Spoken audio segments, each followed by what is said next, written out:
Hello माझ्या मित्रांनो, चौथीच्या बालमित्रांनो किंवा जे कोणी माझे हे व्हिडिओज पाहत आहे त्या सर्वांना माझा नमस्कार। चला तर आपण आज सुरुवात करूया चौथीच्या 5व्या धड्याला। आणि आपण आतापर्यंत शिवराय 4 धडे कंप्लीट केलेले आहेत। त्या चौथ्या धड्यामध्ये आपण पाहिले शिवरायांचे कशा प्रकारे बालपण गेलं। त्यानंतर आता आपण त्याचे पुढचा धडा पाहणार आहोत। 5वा धडा, 5वा शिवरायांचे शिक्षण। तुम्हाला जर माझं शिकवलेलं खरंच आवडत असेल तर माझ्या चॅनलला लाईक करा, शेअर करा आणि सबस्क्राईब करा आणि कमेंट करायला विसरू नका की मी कशा प्रकारे शिकवलं आणि तुम्हाला नक्की ते समजलं की नाही हेही मला कळवायला मला आवडेल। तुम्ही जर मला सांगितलं की मी शिकवलं तुम्हाला नक्कीच कळालं असेल तर नक्की कमेंट करून मला तेही कळवा। तर चला सुरुवात करूया आपण आपल्या धड्याकडे। तर शिवरायांचे शिक्षणास प्रारंभ।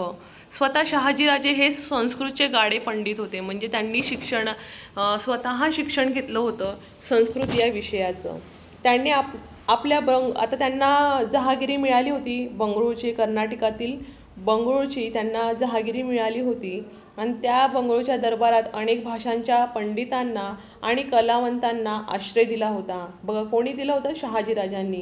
शिवरायांसाठी त्यांनी हुशार शिक्षकांची नेमणूक केली होती। तेथे वयाला 7 वर्ष झाल्यानंतर त्यांच्या शिक्षणास प्रारंभ झाला।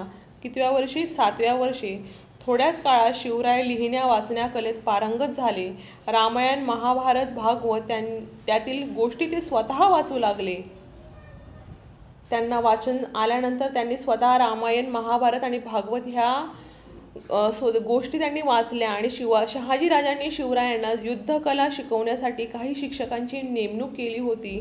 त्यांनी शिवरायास घोड्यावर बसणे, कुस्ती खेळणे, दांडपट्टा फिरवणे, तलवार चालवणे इत्यादी विद्या शिकवण्यास प्रारंभ केला। अशा प्रकारे वयाच्या 12व्या वर्षापर्यंत शिवरायांना विविध विद्या व कला यांचा परिचय झाला।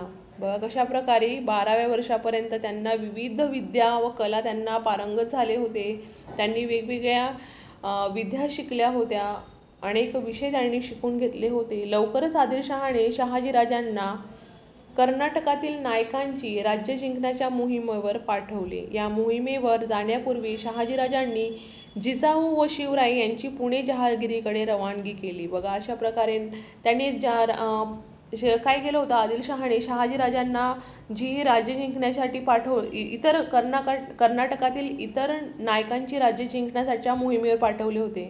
मग अशा वेळेस आपण जिजाबाईंना आणि शिवरायांना कुठे ठेवावं त्यांनी विचार करून पुणे येथील जहागिरीकडे त्यांनी जिजाबाईंची आणि शिवरायांची रवानगी केली, म्हणजे पाठवलं होतं। त्यावेळी त्यांच्याबरोबर शहाजीराजांनी हत्ती, घोडे, पायदळ, खजिना, ध्वज तसेच विश्वासू प्रधान, शूर सेनानी आणि विख्यात शिक्षक यांना धाडले, म्हणजे पाठवलं। तर हे बघा त्यांना कशा प्रकारे शिक्षण देण्यात आलं। पुण्याचा कायापालट। जिजाऊ आणि शिवराय पुण्याला आले। कोण आलं? जिजाऊ आणि शिवराय हे कुठे गेले? आता पुण्याला आले होते आणि शिवरायांना बालपणचे दिवस आठवले। कारण त्यांचं जे बालपण आहे 7-8 वर्षापर्यंत त्यांनी तिथेच राहिले होते पुण्यात। तर बालपणी शिवनेरीच्या मातीत ते खेळले होते। सह्याद्रीची उंच उंच शिखरे त्यांना पुन्हा दिसली। त्यांना खूप खूप आनंद झाला। त्यावेळेचे पुणे आजच्या इतके मोठे नव्हते। बघा शहाजीराजांच्या शत्रूंनी हे टुमदार गाव उजाड करून टाकले होते, कारण तिकडे शहाजीराजे नव्हते, त्यामुळे शत्रूंनी ते गाव उद्ध्वस्त केलं आणि गावातील मालमत्तेची नासधूस करून टाकली, म्हणजे खराब करून टाकलं ते सगळं काही। घरे मोडली, देवळे पडली। शत्रूंच्या भीतीने लोक गावं सोडून पळून गेले। शेते ओसाड झाली, जंगले वाढली होती, रानात लांडगे माजले होते। अशी पुण्याची दैन्य अवस्था झाली होती। जिजाबाई शिवरायांसह पुण्यात राहू लागल्या हे आसपासच्या गावातील लोकांना समजले। अशा बघा ते एवढ्या वर्ष कुठे होते? कर्नाटकात होते आणि मग ते पुण्याला आल्यानंतर हे काही लोकांना समजलं, आजूबाजूच्या गावातील लोकांना हे समजलं। तेव्हा लोकांना मोठा धीर आला की आता काय झाले की जिजामाता आणि शिवबा तिथे आलेले आहेत। हे पाहून लोकांना धीर आला आणि जिजाबाईंनी त्यांना जवळ बोलावून दिलासा दिला। लोक पुण्याला येऊन राहू लागले, कारण काही लोकांनी म्हणजे बरेचशा लोकांनी ते गाव सोडून गेले होते, शेतावर जाऊ लागले. जिजाबाईंनी पडकी देवळे दुरुस्त घेतली. आता त्यांनी स्वतःची शेतीसुद्धा सोडून टाकले होते, मग ते शेतावर जाऊ लागले. आणि जे देवळे आहेत म्हणजे जे मंदिर आहे ते दुरुस्त करून घेतलं जिजाबाईंनी.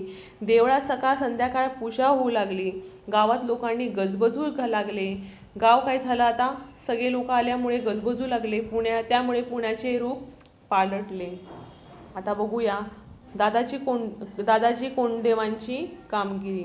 आता बघूया जिजाऊ व शिवराय कर्नाटकात असताना इकडे पुणे जहागिरीची व्यवस्था दादाजी कोंडदेव पाहत होते. बघा, कारण त्यांच्यात शहाजीराजांकडेच हे जे पुण्याची जी जहागिरी होती त्यांच्या ताब्यात होती, परंतु ते कुठे होते, कर्नाटकात होते. आणि शिवराय ते काय आहेत, जरासे लहान असल्यामुळे त्यांची जी ही व्यवस्था आहे पुणे जहागिरीची ती कोणाकडे आली होती, दादाजी कोंडदेव पाहत होते. ते कोंढाण्याचे सुभेदारही होते. ते मोठे इमानी सेवक होते, कारभारात चोख होते, तसेच ते न्यायी होते. त्यांची शिस्त कडक होती, ते निष्ठावंत होते. या काळात शहाजीराजांच्या आदेशाने पुण्यात एक मोठा वाडा बांधण्यात आला. त्याचे नाव होते लाल महाल. शेतकऱ्यांनी शेतात लागवड करावी म्हणून दादाजींनी त्यांना काही वर्षे शेतसाऱ्याची सूट दिली. कारण शेतकरी आधी काय झाले होतं की ते सगळं सोडून निघून गेले होते. तर अशा वेळेस काय केलं, ते शेतसाऱ्याची सूट दिली होती, कारण शेतामध्ये काही चांगली लागवड करावी शेतकऱ्यांनी म्हणून. त्यामुळे शेती लागवडीस आली. माजलेले जे लांडगे होते शेतकऱ्यांना त्रास देत म्हणून लांडगे मारण्यासाठी त्यांनी बक्षिसे लावली. त्यामुळे बरेच लांडगे मारले गेले. चोरांचा सुळसुळाट झाला होता. दादाजींनी शेतकऱ्यांची पथके उभारली व त्यांचा पहारा बसवला. चोरांचा बंदोबस्त केला. अशा प्रकारे त्यांनी काय केलं, जे चोर निर्माण झाले होते त्या पुण्यामध्ये त्यांचा चांगला बंदोबस्त केला. जमिनीची प्रतवार ठरवून, म्हणजे जमीन कशा प्रकारची आहे, चांगली आहे, किती त्याच्यातून पीक निघू शकते ते बघून तिच्यावर सारा आकारला. त्यामुळे लोकांना आनंद झाला. दादाजी कोंडदेव आणि निजामशाहीचा वजीर मलिक अंबर यांचे कार्य शेती सुधारणा आणि सारा वसुलू या क्षेत्रात मोलाचे व पायाभूत मानले जाते. कोणाचे मलिक अंबर जो निजामशाहीचा वजीर होता आणि दादाजी कोंडदेव. शिवरायांचे शिक्षण. आता शिवरायांचे शिक्षण जे आहे ते कुठे गेले, पुणे जहागिरीत आले. आणि तरी जिजाबाईंच्या देखरेखीखाली त्यांचे शिक्षण चालूच राहिले.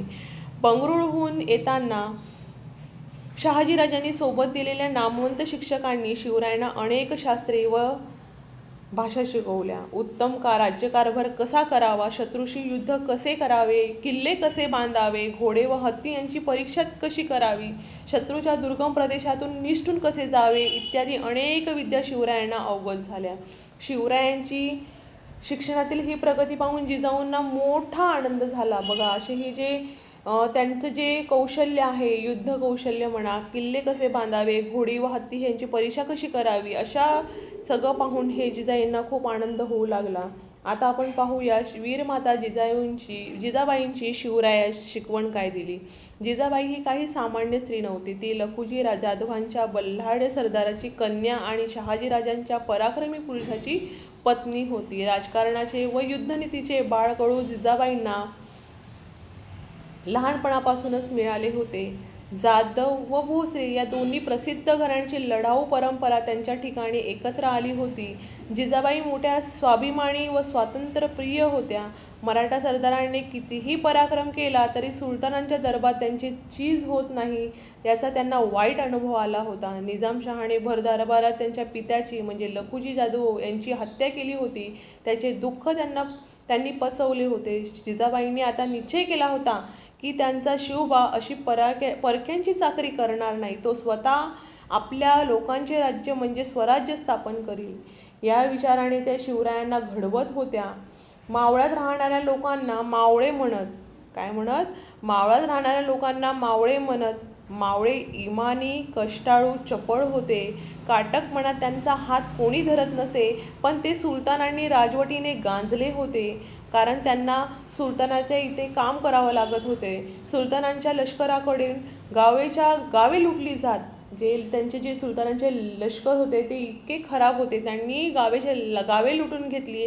रयत परागंदा होई, म्हणजे त्यांना खूप त्रास व्हायला लागला, तिला कोणी वाली नसे. अशा दुःखी कष्टी लोकांसाठी आपण काहीतरी करावे असे शिवरायांना वाटू लागले. घरी आल्यावर शिवराय जिजाबाईंपाशी हितगुज करत, म्हणजे त्यांना सांगत, जिजाबाई म्हणत, शिवबा, भोसल्यांचा पूर्व श्रीरामचंद्र. कोण? भोसल्यांचा पूर्व श्रीरामचंद्र. श्रीरामचंद्राने दुष्ट रावणाला मारले आणि प्रजेला सुखी केले. जाधवांचा पूर्व श्रीकृष्ण. जाधवांचा पूर्वज कोण आहे? श्रीकृष्ण. त्याने दुष्ट कंसाला ठार केले आणि प्रजेला सुखी केले. श्रीराम आणि श्रीकृष्ण यांच्या वंशात तुझा जन्म झाला आहे. अरे, तू सुद्धा दुष्टांचा संहार करू शकशील, तू सुद्धा गरीब लोकांना खूप सुखी करू शकशील. हे सगळे जिजामाता हे शिवबांना सांगत होत्या.